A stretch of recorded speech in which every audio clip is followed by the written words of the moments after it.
Story 1. This one makes me uncomfortable to be in my own home. I live with my family in a house built in the 80s in Oregon. One morning, around 4 a.m., I got up to get a glass of water. My mouth was parched. I walk into the kitchen and I find a plate of scrambled eggs on the dining room table. My mom gets up pretty early, so I figured that it was her breakfast.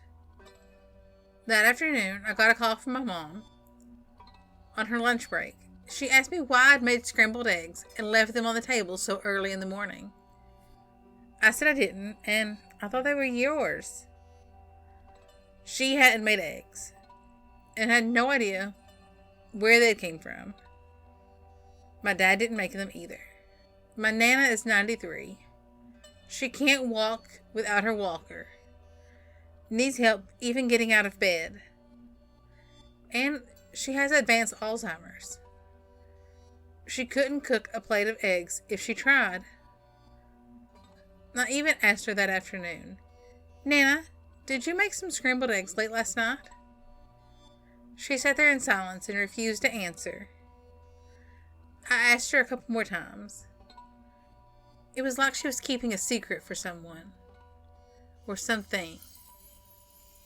And the sly, displeased look on her face still gives me the creeps.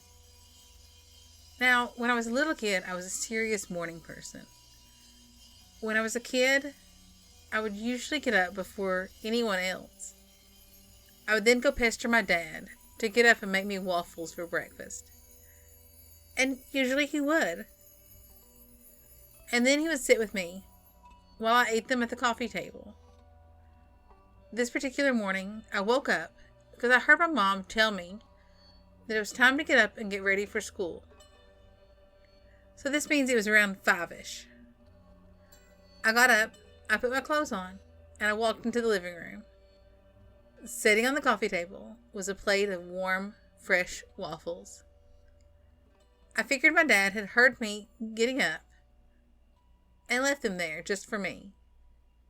When I was about halfway through them, my mom walked past the door to the living room, clearly half asleep. She did a double take when she saw me sitting there, fully dressed, eating waffles. She asked me if I made them myself, and I said, no, there's no way I could even reach the waffles in the freezer. Apparently, both of my parents were still asleep, and neither of them had cooked me waffles. Story 2. The bed. It was an old bed. My girlfriend bought it at a rundown furniture shop for $100. They drove it over in a minivan the next day. Sometime shortly after she bought it, it started happening. I don't know how else to explain it. Except you were lying in bed. It was totally dark, and there would be scratching at one end. And then the sheet would start to pull down towards the scratching. The bed and the box spring were on the floor, so it wasn't anything under the bed or anything hiding in or on the frame to be catching the sheet. It just felt like a cat using the corner of the bed as a scratching post. There were small snapping sounds when the sheet and mattress and fabric were released from whatever was pulling on it. Very audible. And you could feel it. We hadn't mentioned this to anyone else yet.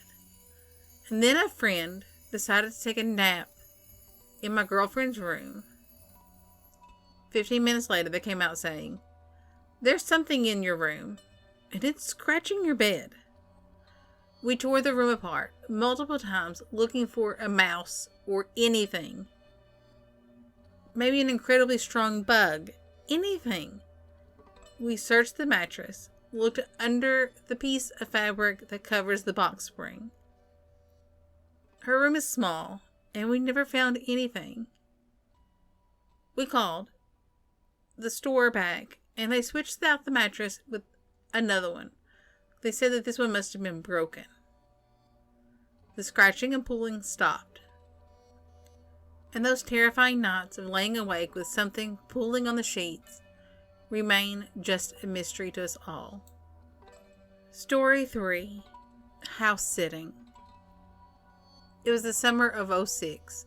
The Canadian family of very good friends left their house to spend the week vacation in their permanent residence in Canada. Their son, my friend, wanted to spend his last summer of high school in the United States. So he decided to house sit. I slept over at his house one night. It was a large house in a partly forested township. The house was built on a slope of a small hill where the basement had a door to the backyard. So my friend and I spent the night doing bro things, eating food, playing Smash Brothers. You know. At 3 a.m. we locked the doors, turned off the lights, and went to bed. Each on a respective couch in his basement. After a few minutes of trying to sleep, I heard a heavy oak front door on the first floor slowly creak open. Then, after a brief silence, it slammed shut. The massive door rattled windows. My ears pricked. Then the door slowly creaked open again. Pause. Slam. Quickly, I hear a window upstairs slam shut. Another door upstairs also slam shut. Then, one after another, more windows, one after another, slam shut. The floor above us began to chorus with doors and windows opening and slamming shut. My friend sat up on the couch. I was too nervous to do anything. After a minute, I heard footsteps on the stairs. I briefly considered fleeing out the back door, but honestly, I was too afraid.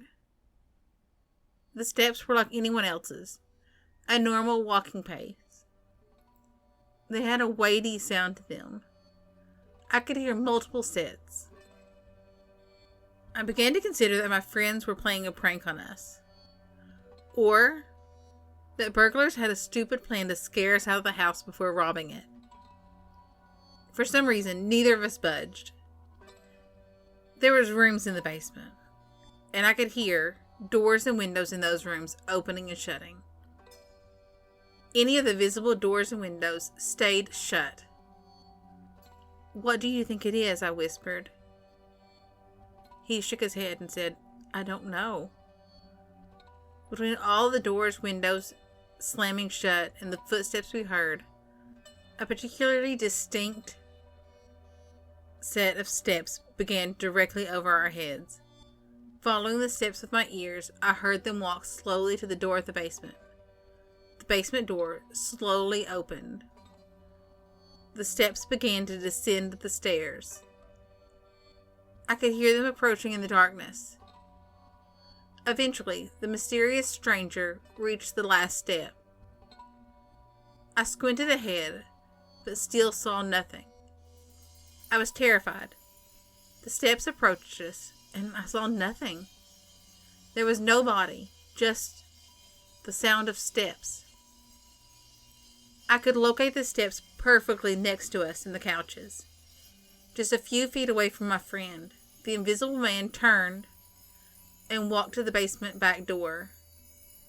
My friend and I watched, confused, as the door's lock slid open. The handle smoothly twisted, and the door creaked open. The backyard motion detecting light went on. The door did not close. Somehow my friend got brave enough to walk over to the door. He peered outside into the dark yard. He saw nothing. He closed and locked the door. After a brief exchange, we went together into the room nearest us. We opened the door. As soon as we did, the window stopped mid-movement. We went from room to room, turning on lights. Each time we flicked a light switch on, any doors or windows would stop movement. Upstairs, Terrified of the footsteps we anticipated, we continued to turn on lights as we went, shutting windows, locking doors. And then, on the 3rd floor, the last room, his bedroom, we turned on the light, and a torrent of rain began to pour through the window. We stayed up until sunrise, after which we went to sleep. We never figured out what it was that happened. I suppose I'll die never knowing the truth.